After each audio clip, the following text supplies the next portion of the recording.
اسلام علیکم ناظرین، ذوالفقار راحت آپ کی خدمت میں حاضر۔ ناظرین، اہم ترین ڈیولپمنٹ پاکستان کی پولیٹیکل سینیریو کے حوالے سے، معاشی بحران کے حوالے سے اور نئے انتخابات کے حوالے سے۔ ناظرین، ایک خبر تو یہ ہے کہ مسلم لیگ نواز، مولانا فضل الرحمان اور آصف علی زرداری نے خاص کر میاں نواز شریف صاحب کی مشاورت کے بعد، خاص کر لندن یاترا کے بعد، ایک نئے سرے سے حکمت عملی ترتیب دی ہے، جس میں یہ فیصلہ کیا گیا ہے کہ دوبارہ سے جو مسلم لیگ نواز کا بیانیہ تھا، جو پی ڈی ایم کا بیانیہ تھا، اور جس میں پاکستان کے اسٹیبلشمنٹ کے خلاف گفتگو کی جاتی تھی، وہ دوبارہ سے شروع اس لیے کیا جائے گا تاکہ عوام کے اندر پذیرائی دوبارہ سے مل سکے اور مسلم لیگ نواز اپنا کھویا ہوا وقار جو اس بیانیے کی وجہ سے ختم ہو چکا ہے، اس کو دوبارہ بحال کر سکے۔ اس کی جسٹیفیکیشن یہ ہوگی کہ کہا یہ جائے گا کہ پاکستان کی اسٹیبلشمنٹ ایک بار پھر دباؤ میں آ گئی ہے، عمران خان کے دباؤ میں آ گئی ہے، جلسوں کے دباؤ میں آ گئی ہے، عمران خان کے بیانیے کے دباؤ میں آ گئی ہے، لہٰذا جو موجودہ الیکٹڈ گورنمنٹ ہے اس کو چلنے نہیں دیا جا رہا۔ تو یہ بیسیکلی ایک جسٹیفیکیشن ہوگی اور اس کی بیس کے اوپر دوبارہ سے ایک بیانیہ گڑھا جائے گا، بیانیہ ڈیولپ کیا جائے گا اور اس بیانیے کو لے کر آگے چلا جائے گا اور اس کی بیس کے اوپر الیکشن کو آگے لے جانے کی بھرپور کوشش کی جائے گی۔ اور اس کی بنیادی وجہ یہ ہے کہ فضل الرحمان صاحب نے اسٹیٹ اوے کہہ دیا ہے اور زرداری صاحب نے اسٹیٹ اوے کہہ دیا ہے نواز شریف صاحب کو اور موجودہ پرائم منسٹر جناب شہباز شریف صاحب کو کہ اصلاحات کے بغیر، نیب کے خاتمے کے بعد کے بغیر اور کچھ دیگر ضروری اقدامات کے بعد ہی الیکشن ہوں گے، ان کے بغیر الیکشن نہیں ہو سکتے۔ مثلا اس میں تمام اتحادی چاہ رہے ہیں جو حکومت کے اندر موجود ہے کہ مختلف پوسٹنگ ٹرانسفرز کے ساتھ ساتھ جو الیکشن کمیشن کے معاملات ہیں، جو حلقہ بندی ہیں، جو لسٹوں کا معاملہ ہے، جو مردم شماری ہے اور جو باقی فیلڈنگ ہے، جو ان کے کیسز ہیں،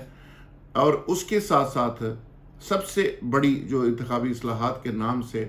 ایک سلسلہ چل رہا ہے کہ جی ایک پیکج پورا ڈیسائیڈ کیا جائے، نیب کا خاتمہ کیا جائے۔ اس طرح کے 10-12 پوائنٹس ایسے ہیں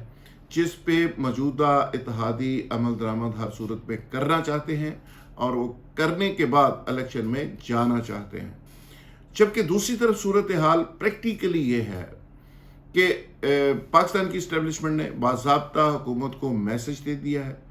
اور کہہ دیا گیا ہے واضح طور پہ کہ الیکشن کی تیاری کریں۔ پاکستان کے اندر بحران بڑھتا چلا جا رہا ہے، اقتصادی بحران بڑھتا چلا جا رہا ہے، پاکستان ڈیفالٹ کی طرف جا رہا ہے۔ جن چیزوں کو بنیاد بنا کر پاکستان کے مقتدر حلقوں سے بات منسوب کی جاتی ہے کہ انہوں نے عمران خان کو ہٹایا، اب انہی باتوں کو پھر سے منسوب کیا جا رہا ہے پاکستان کی اسٹیبلشمنٹ کے ساتھ کہ وہ موجودہ حکومت کو بھی کہہ رہے ہیں کہ جی آپ سے معاملات نہیں چل پا رہے، پاکستان کے اندر جو معاشی بحران ہے وہ گہرے سے گہرا تر ہوتا جا رہا ہے، پاکستان کے اندر ڈالر اوپر سے اوپر چلا جا رہا ہے، پیسہ نیچے گر رہا ہے، مہنگائی آسمان سے باتیں کر رہی ہے، لوگ پریشان ہیں، انارکی کی ایک صورتحال ہے۔ ان حالات کے اندر پاکستان کے اندر جو گڈ گورننس کا ایک دعویٰ تھا موجودہ حکمران اتحاد کا، وہ نہیں سامنے آ سکا اور وہ پریکٹیکل شکل اختیار نہیں کر سکا۔ کسی دوست ملک نے ابھی تک سپورٹ کرنے کا عندیہ نہیں دیا۔ چائنا جس سے دوستی کا دعویٰ کیا جا رہا تھا وہ ایک دھیلا دینے کو تیار نہیں، سعودی عرب پہلے والے پیسے واپس مانگ رہا ہے، امریکہ بھی پیسے دینے کو تیار نہیں۔ ان حالات کے اندر پاکستان کی اسٹیبلشمنٹ نے ایک دفعہ پھر یہ دعویٰ کیا جا رہا ہے، قریبی ذرائع کا دعویٰ کیا جا رہا ہے، پی ٹی اے کے قریبی ذرائع دعویٰ کر رہے ہیں کہ انہوں نے حکومت کو کہہ دیا ہے، وارن کر دیا ہے کہ الیکشن کا وقت آ چکا ہے، آپ تیاری کریں اور ہمیں الیکشن پہ فوری طور پر جانا ہوگا اور پاکستان کو بچانا ہوگا۔ یعنی اتر القادری والا پرانا بیانیہ کہ سیاست نہیں ریاست بچاؤ، تو لہٰذا ریاست کو بچانے کا وقت ایک بار پھر آ گیا۔ اور پاکستان ویسے تو ہم سن رہے ہیں جب سے ہم نے ہوش سنبھالا ہے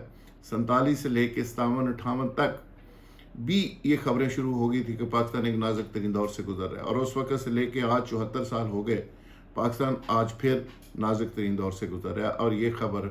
ہر دہائی کے اندر ہزاروں بار سب لوگوں نے سنی ہے، پڑھی ہے،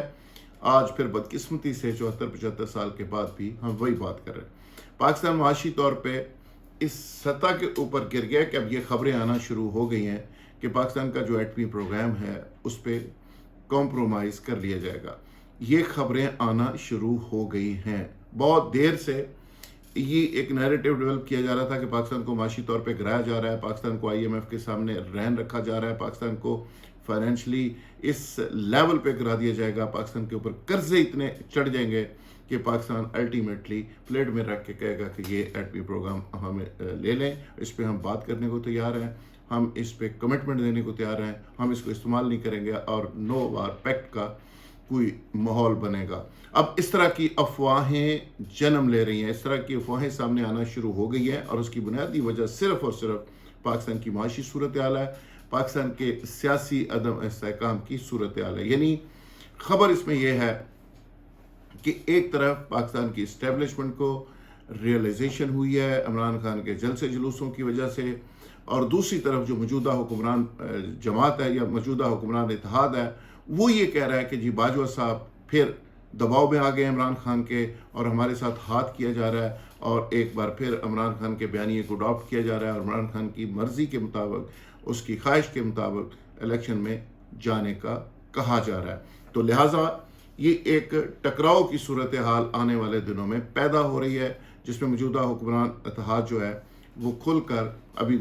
دبے لفظوں میں ان کے جو تجزیہ کار ہیں فیورٹ انہوں نے کہنا شروع کر دیا ہے کہ باجوہ صاحب دباؤ میں آ گئے ہیں, اور وہ عمران خان کی زبان بولنا شروع ہو گئے ہیں, عمران خان کے دباؤ میں آ گئے ہیں, اس طرح کی باتیں کرنا شروع ہو گئے ہیں. لیکن آنے والے وقت میں یہ کھل کر باتیں پولیٹیکل لوگ بھی کریں گے. ایک چیز تو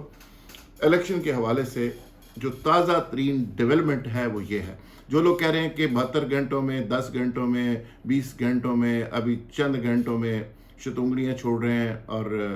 الیکشن اناؤنس ہو جائیں گے, میرا خیال ہے کہ ابھی تک اس پہ نہ نواز شریف راضی ہیں, نہ زرداری صاحب راضی ہیں, نہ اس پہ شہباز شریف صاحب راضی ہیں. شہباز شریف صاحب کو میسج جو دیا گیا وہ میں نے بتا دیا, اس میسج کا ریئیکشن جو آ رہا ہے حکمران اتحاد کی طرف سے کہ جی اسٹیبلشمنٹ اب پھر عمران خان سے مل گئی. یعنی اسٹیبلشمنٹ بیچ میں پھنسی ہوئی ہے کہ وہ جس طرف بھی جائے گی وہ نیوٹرل ہو تو پھر بھی وہ جانور ہیں, اگر وہ کسی ایک طرف کہتے ہیں کہ جی آپ گورنمنٹ کریں ہم آپ کے ساتھ ہیں تو وہ برے ہیں, اگر الیکشن کی بات ہوتی ہے تو پھر برے ہیں, الیکشن نہ کرنے کی بات ہوتی ہے پھر برے ہیں. تو ایک طرح سے پاکستان کی اسٹیبلشمنٹ ایک ایسے دوراہے پہ کھڑی ہے کہ اب ان کو بھی اپنے فیوچر کا فیصلہ کرنا ہوگا کہ انہوں نے پولیٹیکلی یا کسی جماعت کے حوالے سے یا پاکستان کے حوالے سے کیا کردار ادا کرنا ہے. جب پولیٹیکلی کسی ملک کا سسٹم کمپرومائز ہوتا ہے تو اس کی سیکیورٹی بھی کمپرومائز ہوتی ہے, تو اس لیے پاکستان کی اسٹیبلشمنٹ کو بعض اوقات مداخلت کرنا بھی پڑتی ہے کچھ ایشوز کے اوپر, کچھ معاملات کے اوپر. لیکن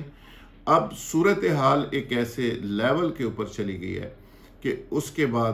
اب ایک خطرناک ترین صورتحال بنے گی, چونکہ حکمران اتحاد الیکشن سے اوائڈ کرے گا, الیکشن کی طرف نہیں جائے گا, عمران خان مومنٹم بڑھاتا چلا جائے گا. الٹیمیٹلی عمران خان لاکھوں لوگ جس طرح وہ دعویٰ کر رہے لے کر اگر اسلام آباد کی طرف بڑھتا ہے تو پہلے اس کا مقابلہ رانا ثناءاللہ صاحب انٹیریئر منسٹر اور اس کی انتظامیہ سے اور پاکستان کی پولیس اور پنجاب پولیس سے ہوگا, اس کے بعد پھر رینجر سے سامنا ہوگا, پھر تیسری ٹیئرز کے طور پہ فوج ہوگی. لیکن سوال یہ ہے کہ کیا پاکستان کی پولیس تو ڈنڈے مارتی ہے, فائرنگ بھی کر دیتی ہے, بندے بھی مار دیتی ہے, کیا پاکستان کی رینجر ایسا کرے گی, پاکستان کی فوج ایسا کرے گی؟ کیا اس کو کرنا چاہیے؟ کیا پاکستان کے اندر اگر ہزاروں لوگ بھی, لاکھوں کی میں بات نہیں کرتا, 50,000 لوگ بھی چلے جاتے ہیں تو کیا ان کو کنٹرول کیا جا سکے گا, جس میں خواتین اور بچوں کو کہا جا رہا ہے کہ وہ بھی آئیں؟ تو اس کے بعد سچویشن کیا ہوگی؟ تو یہ بڑی ایک نازک صورتحال ہے, حکومت کے لیے ایک بہت بڑا چیلنج ہے. اب یہ الیکشن کا معاملہ بیچ میں پھنسا ہوا ہے, ذاتی انا بھی ہے, غصہ بھی ہے, ایگریشن بھی ہے, دونوں طرف ہے. اپوزیشن کہہ رہی ہے کہ آج کی اپوزیشن عمران خان کی صورت میں کہ فوری الیکشن چاہیے, اور حکمران اتحاد کہہ رہا ہے کہ جی فوری الیکشن نہیں ہو سکتے. اب یہ آگے چل کے پاکستان کے مقتدر حلقے یہ بات منوا پاتے ہیں یا نہیں. میرا خیال ہے کہ الٹیمیٹلی کچھ دیر سے صحیح لیکن الیکشن کی طرف ہی بہرحال جانا پڑے گا, چونکہ پاکستان کے جو موجودہ حالات ہیں وہ کوئی مضبوط حکومت, نیولی الیکٹڈ مضبوط حکومت ہی اس پہ کنٹرول کر سکتی ہے, کیونکہ دنیا کا کوئی ادارہ بھی اس طرح کی لولی لنڈی حکومتوں کے ساتھ نہ چلنے کو تیار ہے نہ بات کرنے کو تیار ہے. بہت شکریہ. Thank you very much.